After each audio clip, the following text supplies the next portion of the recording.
Hi friends, അപ്പം നബിദിന പരിപാടിയായിട്ട് ഞങ്ങൾ നേരെ മദ്രസയ്ക്ക് പോയി. അപ്പോൾ ഞാനൊരു പാക്കറ്റ് മുട്ടായിയൊക്കെ കൊണ്ടുവരുന്നു. പിന്നെ ഞങ്ങൾ പോയപ്പോൾ തന്നെ പതാക ഉയർത്തി. അത് കഴിഞ്ഞിട്ട് ദഫ് ഉണ്ടായിരുന്നു. പിന്നെ ഞങ്ങൾ ദഫ് കാണാൻ നിന്നു. ദഫ് കുറേ നേരമൊക്കെ അവിടെ കളിച്ചു. ഫുള്ളൊന്നും എടുത്തില്ല, പകുതി ഞങ്ങൾ എടുത്തുള്ളൂ. അപ്പോൾ പകുതി നിങ്ങൾക്ക് കാണിച്ചു തരാമെന്ന് വിചാരിച്ചു. പിന്നെ അത് കഴിഞ്ഞിട്ട് റാലി ഉണ്ടായിരുന്നു പനയമ്പാടത്ത്. അപ്പോൾ ഞാൻ അങ്ങോട്ട് നടന്നു പോവുമായിരുന്നു.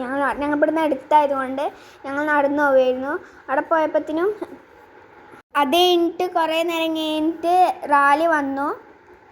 എന്നിട്ട് ഞങ്ങൾ റാലി കണ്ടു. അത് കഴിഞ്ഞിട്ട് വലിയ കാക്കമാരിൻ്റെ ദഫ് ഉണ്ടായിരുന്നു, അതും പകുതി എടുത്തുള്ളൂ. കുറേ നേരം കളിച്ചു, നല്ല രസമുണ്ടായിരുന്നു. ഞാൻ പകുതി എടുത്തുള്ളൂ, ഫുള്ള് എടുക്കാൻ പറ്റിയില്ല. അതാണ് ഞാൻ പകുതി എടുത്തത്, ഞാൻ നിങ്ങൾക്ക് കാണിച്ചു തന്നു. പിന്നെ അവിടെ നിന്ന് വന്നിട്ട് പായസം നഗറ്റ്സൊക്കെ കിട്ടിയിരുന്നു ഞങ്ങൾക്ക്. അത് കഴിഞ്ഞിട്ട് വീട്ടിൽ വന്നപ്പോൾ അസു കാട്ടിയ പരിപാടിയാണ്, ഫുള്ള് വലിച്ചിട്ട് അങ്ങനെ കാക്കി. അപ്പോൾ ഗൈസ്, ഇത്രയേ ഉള്ളൂ നമ്മുടെ video. Like, share, subscribe, by.